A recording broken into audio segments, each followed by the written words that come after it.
The Spectator today does quite a nice article about the Conservative Party's leadership race, reflecting both the volatility and the peculiar traditions of the party's internal politics. The current contest between Kemi Badenoch, I'm supposed to call her Badenoch, Tom Tugendhat, James Cleverly, Robert Jenrick, is not just a routine selection process, but a battle that will define the party's direction for the foreseeable future.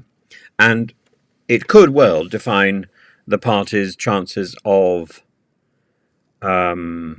combining with Reform UK. The unusual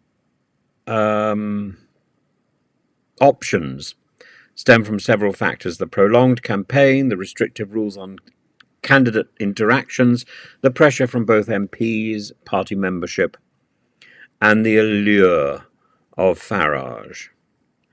Like someone who likes running around the place smelling underwear. One of the most striking aspects of the race is the prolonged timeline, and the decision to extend the contest over the summer has, as some party members have indicated, led to a sense of frustration and fatigue. The conference in Birmingham has become more of a networking event. It's now a pivotal moment that could break the stalemate and identify or clarify the leadership race. The article in The Spectator notes that artificial constraints imposed on the candidates, particularly the prohibition of direct criticism enforced by the 1922 committee's yellow card scheme, this attempt to preserve unity could be misguided. Healthy competition, even conflict, is crucial to testing the mettle of potential leaders, and the insistence on decorum might prevent the kind of robust debate needed to vet candidates properly, as suggested by the complaints of one MP about the inability to criticise other MPs openly. And this atmosphere has led to a rather absurd scenario where the candidates are reportedly asked mundane questions like their favourite crisps, highlighting a possible connection between party leadership and the gravity of the decisions being made. Merchandising wars, Badenoch badges, Tugan hats, Cleverly T-shirts illustrate a lighter, almost frivolous aspect of the race, but this should not distract from the underlying tensions and the serious issues at stake. This is about whether or not one of the greatest political parties, doesn't matter your political allegiance, one of the greatest political parties that has weathered 200 years of existence is about to collapse.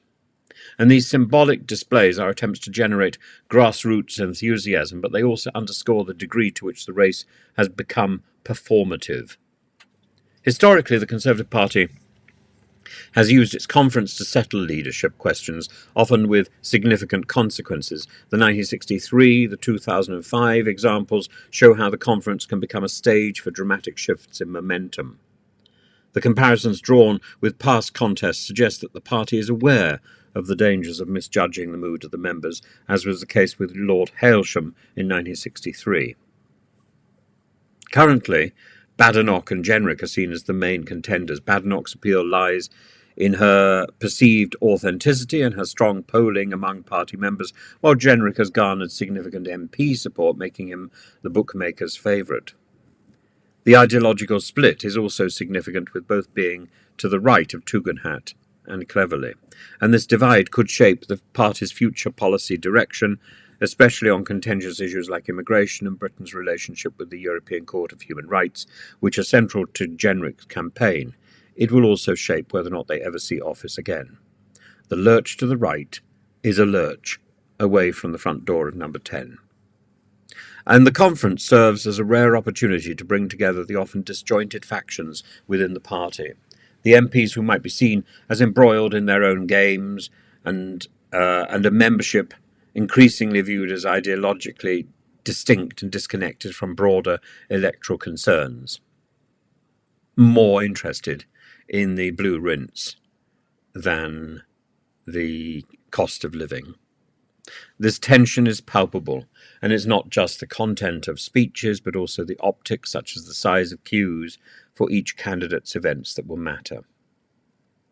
Indeed, some of the biggest queues that I've seen recently were outside the Russian embassy during the last presidential election. Why were all these people queuing down the road, down Queensway?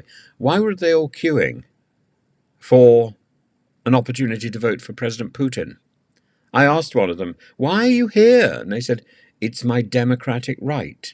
My democratic right to vote for President Putin. I said to her, do you intend to vote for someone other than President Putin? And she laughed. It sort of sums it up, doesn't it?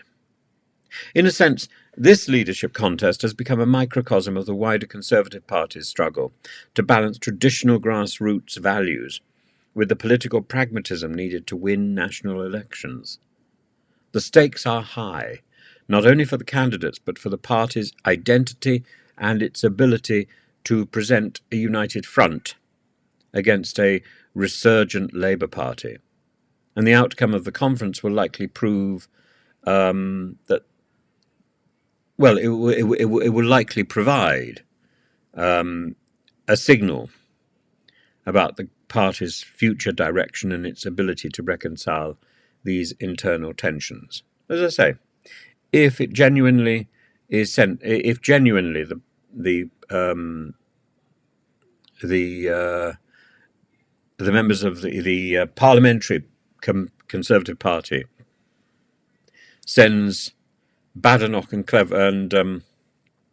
Jenrick to the public vote of the Conservative membership, the Conservative Party is signing its death warrant. It's as simple as that. It's inviting Farage to come in and take over. And that, I think, is a clear signal that the Conservative Party will never again see behind the door of number 10. Whether the Labour Party, whether the Lib Dem Party can move in to fill the gap, I think that's going to be unlikely in the immediate future. There are scenarios I've thought of where that might be a possibility. That would be the ideal solution.